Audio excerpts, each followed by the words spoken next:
நானே ராஜா, நானே மந்திரி அப்படின்னு சொல்லுவாங்க இல்லைங்களா? அந்த மாதிரி தாங்க. நம்மளே தான் எல்லாமே பார்த்துக்கிறணும். நம்ம தான் எல்லாத்துக்கும் பொறுப்பு.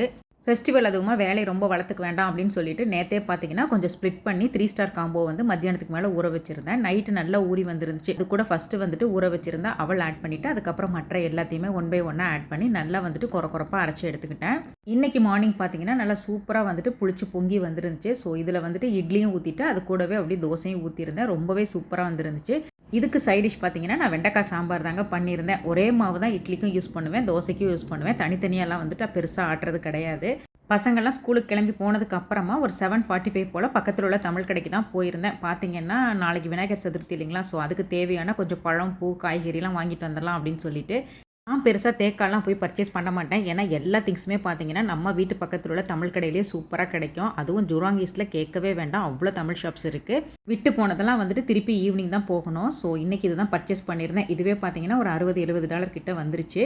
நீங்க பர்ச்சேஸ்லாம் ஸ்டார்ட் பண்ணிட்டீங்களா? இல்ல இனிமேல் தானான்னு சொல்லி கமெண்ட்ல ஷேர் பண்ணுங்க. பிடிச்சிருந்தா சப்ஸ்கிரைப் பண்ணுங்க. தேங்க்ஸ் ஃபார் வாட்சிங்.